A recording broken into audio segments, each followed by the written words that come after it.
Good afternoon, ladies and gentlemen, and welcome to another episode of the Daily Friend Wrap. I'm your host, Nicholas Lorimer, and today I'm joined by Mr. Hermann Pretorius. Let's get into the news of today, and one of the big stories I think we're going to talk about a little bit today is the city of Tshwane, which is experiencing an ongoing strike that has been lasting quite a while, and the city is getting increasingly stern in its rebuke of the strikers. The city of Tshwane's MMC for Community Safety has said that the violence could now be called organized crime. They said, quote, "It is clear we are no longer dealing with illegal strike action. We are now dealing with a well-coordinated criminal attack against the city.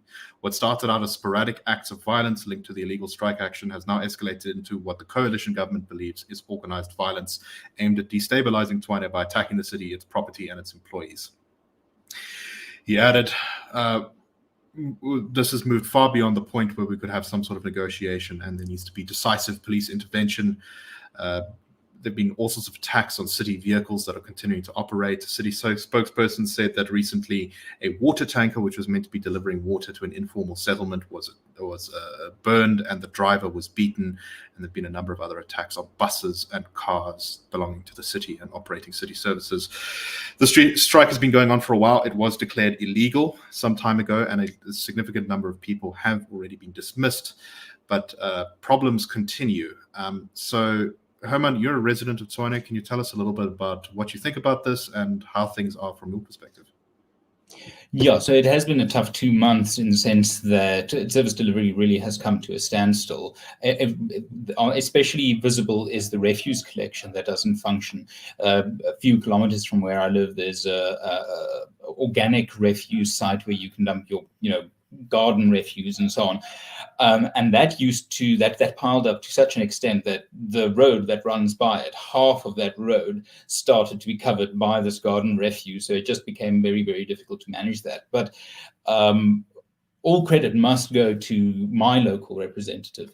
And I know many other councillors who are doing one hell of a job in making sure that private companies, citizens here locally get involved, get cleanup initiatives going, even, tar some of the roads. And it's just a paralysis. Now, Grandi Tennyson, the MMC, is absolutely right that this is no longer a strike situation where there's an idea of a picket and that labor is being withheld as a leverage in wage negotiations. We are to such an extent where our councillors have started asking residents of the city to please not tell other people or share online when refuse is being collected or when electricity cables are being fixed, because that information filters through to nefarious characters that then go out and attack that person in that route, in that area. It is now quite clearly a deliberate attempt to sabotage efforts to get services going, at least just chugging along on a very baseline level. The strike is no longer something that motivates here, and we have to take into account that ungovernability tactics and strategy is a very, very old, established people's war strategy. If we cast our mind back even 20 years ago, when it was looking at Cape Town, the Western Cape, the idea of making a place ungovernable, thereby tarnishing the parties in government, either by and gaining political advantage, either through suppression of voter turnout or actually stoking animosity towards the incumbent political parties, the EFF, the ANC. This is part and parcel of their strategic and tactical approach.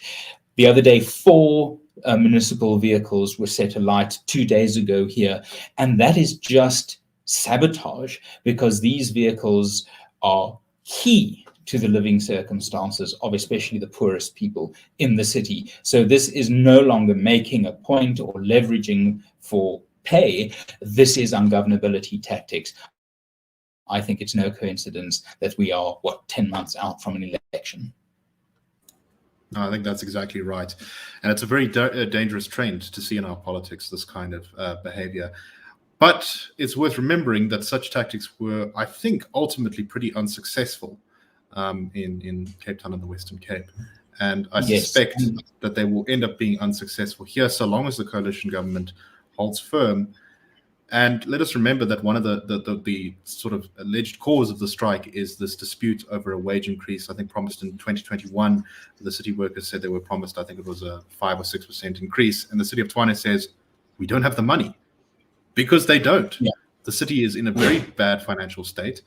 And those workers are, while not getting raises, not great, by comparable standards to the private sector or probably even to other municipalities, they are actually pretty well paid.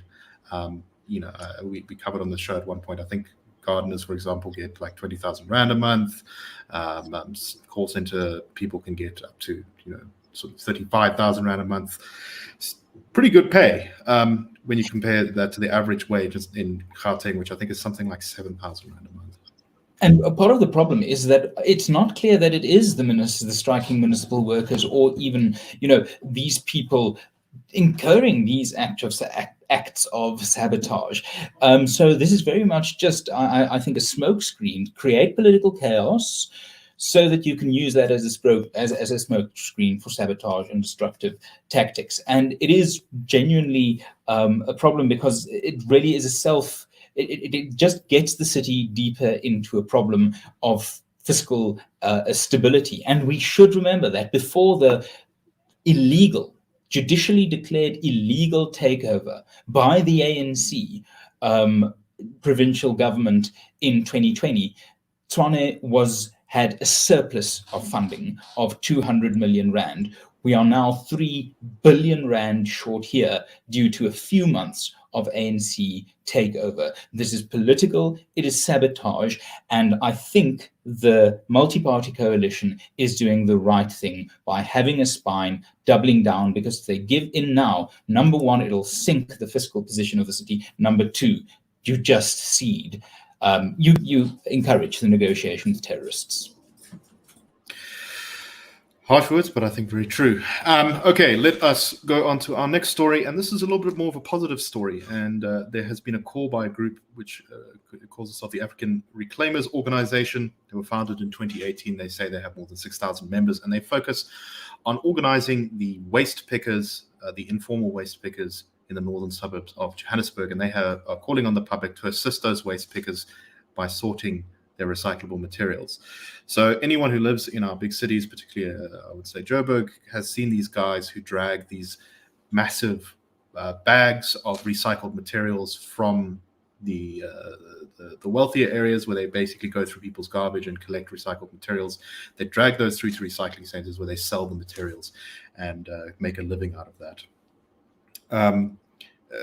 The spokesperson for the African Reclaimers Organization said, when informal recyclers were first seen on our streets, they were often stigmatized in our society, but people are beginning to understand the essential role we play when it comes to recycling.